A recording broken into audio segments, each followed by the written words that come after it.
नमस्कार, सलाम, राम राम। अब नहीं करना है हमें इस फील्ड में काम, ये नारा आजकल हर एक जर्नलिस्ट की ज़ुबान पे सुना जाता है। Today we will talk to the different journalist of our society who are young and including the present journalist जो नए आए हैं फील्ड में। उनसे बात करने की कोशिश करेंगे and our topic will be censorship in journalism. Yes, you might have heard this word in terms of movies, but ये जर्नलिज्म जो है इसमें भी सेंसरशिप काम करती है। और ये सेंसरशिप कितना असर करती है एक जर्नलिस्ट के काम पे, स्पेशली जब हम बात करते हैं the fourth pillar of democracy, जो एक जर्नलिस्ट का नाम होता है, जिस तरीके से उसे देखा जाता है सोसाइटी में, लेकिन फिर भी बेड़ा गर्क हो जो अक्सर कहा जाता है। तो बने रहिए वीडियो के एंड तक। Do subscribe and sponsor for the free, fair and independent journalism. Rashmi Sharma, journalist, Dainik shift time से। धन्यवाद करते हैं प्राइम पोस्ट का कि आपने हमें मौका दिया इस बात को, प्रश्न जो किया हमारे साथ सेंसरशिप की बात की है। एक इसके कई पॉजिटिव एस्पेक्ट्स भी हैं और नेगेटिव एस्पेक्ट्स भी हैं। पॉजिटिव ये, नेगेटिव ये हैं, कहीं ना कहीं जब हम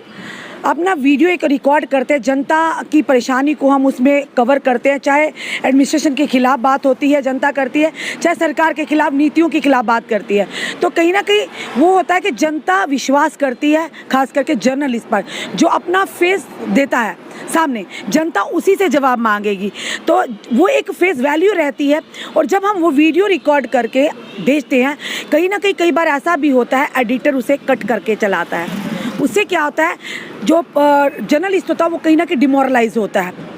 तो मोरल उसका डाउन होता है। और साथ ही साथ जो जनता का विश्वास है कहीं ना कहीं डगमगा जाता है कि कहीं ना कहीं हम भी किसी के प्रेशर में आके ऐसी चीज़ें कर रहे हैं। पर उनको ये नहीं लगता कि एडिटर भी, हमारे ऊपर भी कोई है, कंपनी को हमें जवाब देना। एडिटर के पास जब वीडियो जाता है किस तरह से उसको कट करके या तरोड़ मरोड़ कर चलाते हैं, वो उनके हाथ में, वो हमारे हाथ में नहीं है, क्योंकि हम कंपनी के साथ काम कर रहे हैं, हम एम्प्लॉयज़ हैं, काम है। तो वो चीज़ें नहीं होनी चाहिए। अगर कंपनी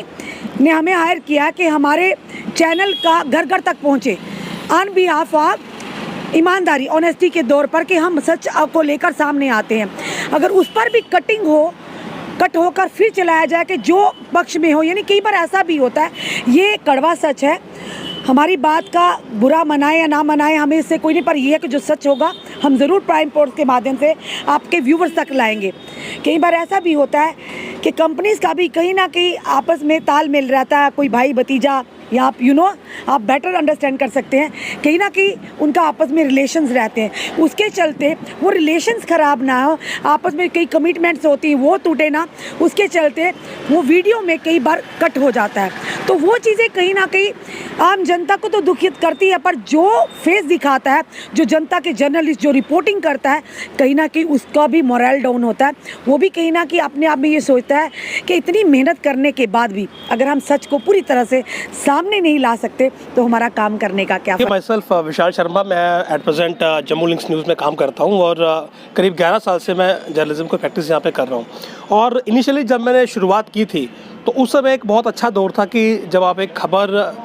दिमाग में सोचते थे और सोचने के साथ ही सेंसरशिप आपके दिमाग में होती थी, आपका सोचने का जो दायरा था वो उसी हिसाब से काम करता था कि मुझे एक खबर को किस तरह से बनाना है, शूट करना है या लिखना है, ताकि हर एक चीज़ का उसमें जो है वो ख्याल रहे और कोई भी चीज़ जो है वो किसी के वायलेशन में ना रहे। लाइव कवरेज में ये उतना पॉसिबल तो नहीं हो पाता है कि हम हर एक चीज़ को जो है वो सेंसरशिप के तरीके से देखें, लेकिन अगर आप एक रिकॉर्डेड प्लेटफॉर्म पे काम कर रहे हैं तो ये बहुत ज़रूरी होता है कि आप हर एक चीज़ को बारीकी से देखें, ताकि जो क्रेडिबिलिटी है आपके चैनल की, आपके फेस की, वो मेंटेन रहे। लेकिन अफसोस से मैं कहूँगा कि आज की तारीख में वो चीज़ें देखने को नहीं मिलती हैं। आज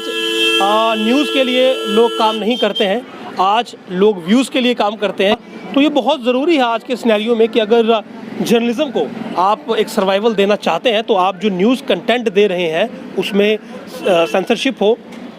क्वालिटी ऑफ कंटेंट हो, आपकी सिलेक्टिव ऑडियंस हो कि आप किस ऑडियंस के लिए क्या बना रहे हैं, क्या प्रोड्यूस कर रहे हैं, क्या लैंग्वेज आपके जो एंकर हैं वो यूज़ कर रहे हैं और किन मसलों को आप उठा रहे हैं। अगर आप देखेंगे, अगर आप सेंसरशिप की बात करेंगे तो एक दौर ऐसा था कि जब हम बाहर से कवरेज करके आते थे या हमें कोई फ़ोन करता था कि आपने ये कवरेज करनी है, तो हम पूछते थे कि मसला क्या है। मसला अगर उसमें कहीं दो समुदाय आते हैं तो वो खबर हम ड्रॉप करते थे। क्यों? क्योंकि हमें आपसी भाईचारा बढ़ाना है, हमें आपसी भाईचारा प्रमोट करना है। आज की डेट में अगर आपको कहीं मालूम चलेगा कि दो समुदाय के बीच में क्लैश है तो सबसे ज़्यादा आपके न्यूज़ पोर्टल वहीं पर मिलेंगे, क्योंकि आपको वहाँ पर व्यूज़ मिलेंगे। तो सेंसरशिप के बहुत बड़े एस्पेक्ट्स हैं, बहुत बड़ा ब्रॉडर एस्पेक्ट है उसका, लेकिन आज व्यूज़ के चक्कर में ये चीज़ पूरी तरह से ख़त्म हो चुकी है। कंटेंट आपको ज़ीरो मिलेगा, उसमें अब्यूजिव लैंग्वेज मिलेगी। और जो हमारी ऑडियंस है, मैं आप ही के माध्यम से ये कहूँगा कि लोगों की भी ये रिस्पॉन्सिबिलिटी बनती है कि वो उस कंटेंट को ज़्यादा तवज्जो दे, इंपॉर्टेंस दे, जो कि एज़ पर द सेंसरशिप हो,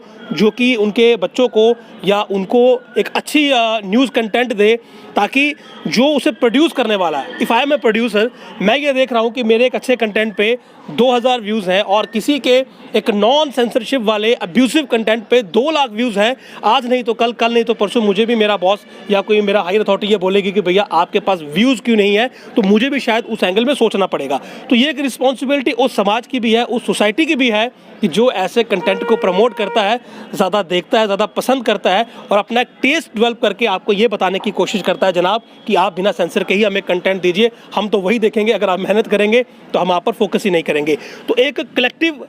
जो है वो स्टेप्स लेने की नीड है। जो प्रोड्यूसर है, जैसे हम प्रोड्यूस करते हैं कंटेंट, हम जर्नलिज्म करते हैं, हमारा ये फ़र्ज़ बनता है कि सेंसरशिप के साथ दिमाग में रख के स्टोरी प्रोड्यूस करें, उसमें कंटेंट, उसमें वर्डिंग, उसमें हर एक चीज़ वैसी हो कि जो आने वाली जनरेशन्स को बेनिफिट दे। इसी प्रकार से जो हमारा व्यूअर है उसका भी ये फ़र्ज़ बनता है कि अगर हम जर्नलिज्म कर रहे हैं, फ्री एंड फेयर कर रहे हैं, मैं ये भी कहूँगा कि वो ये भी सोचे कि जर्नलिस्ट के लिए अगर एडवर्टीजमेंट ज़रूरी है तो जो बड़े बड़े हाउसेज हैं वो एडवर्टीजमेंट की तरफ भी जाए, ताकि कम से कम सर्वाइवल के लिए कोई गलत रास्ते पर तो ना जाए। और दूसरा ये है कि ये भी सोचना चाहिए कि जो जर्नलिस्ट एक अच्छा कंटेंट आपको दे रहा है, आप उसे देखिए, समझिए, दूसरों से शेयर करिए, ताकि किसी को गलत ट्रैक ऑप्ट करने की या बिना सेंसर के भद्दा कंटेंट जो है वो सोशल मीडिया पर आपको परोसने की नौबत ही ना आए। मैं विनीत कारहलू, इस time bureau head C10 news से देख रहा हूँ पूरे जम्मू कश्मीर को, और साथ ही साथ काफ़ी देर हो गई इस फील्ड में, बट इस फील्ड में मैं 2010 से हूँ। और जैसे कि सेंसरशिप की बात है, जो सेंसरशिप है, क्योंकि हमारा कंटेंट जो होता है, क्योंकि एक जर्नलिस्ट जो मेहनत करता है, अपनी स्टोरी पे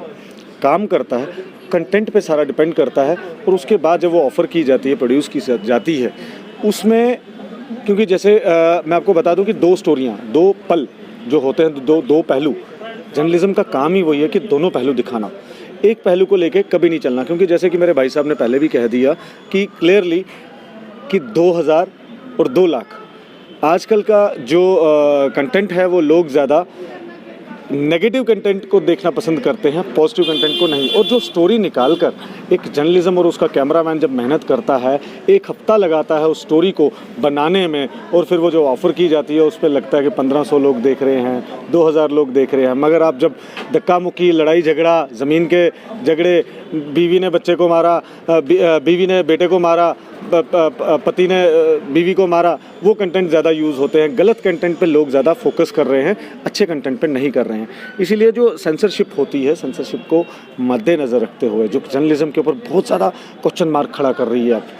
हमने उस चीज़ को देखकर चलना है कि एक जर्नलिज्म का काम क्या है, उसकी मेहनत कहाँ है, उस कंटेंट को हमने आगे बढ़ाना है और उसको लेकर आगे चलना। जर्नलिज्म उसी को कहा जाता है, क्योंकि आज आपको पता होगा कि न्यूज़पेपर कोई पढ़ता ही नहीं है, सोशल मीडिया है। पहले जो हमारे बुज़ुर्ग थे वो आज की न्यूज़ को दूसरे दिन सुबह देखते थे, वो वेट करते थे वो न्यूज़पेपर कब आएगा, हम उसको पढ़ेंगे उस न्यूज़ को। आज न्यूज़पेपर बच्चों को पता ही नहीं है न्यूज़पेपर किस चिड़िया का नाम है, कहाँ गया वो न्यूज़पेपर, क्योंकि सोशल मीडिया पे ऐसी सोशल मीडिया को एक दूरंदेशी बनाया गया था कि आप लंदन में बैठे एक आदमी से बात कर सकते हैं, आप जम्मू में हैं या कहीं भी हों, मगर उस चीज़ को, सोशल मीडिया को, फेसबुक को, यूट्यूब को गलत तरीके से इस्तेमाल किया जा रहा है। बट कहीं ना कहीं जर्नलिज्म पर भी बहुत ज़्यादा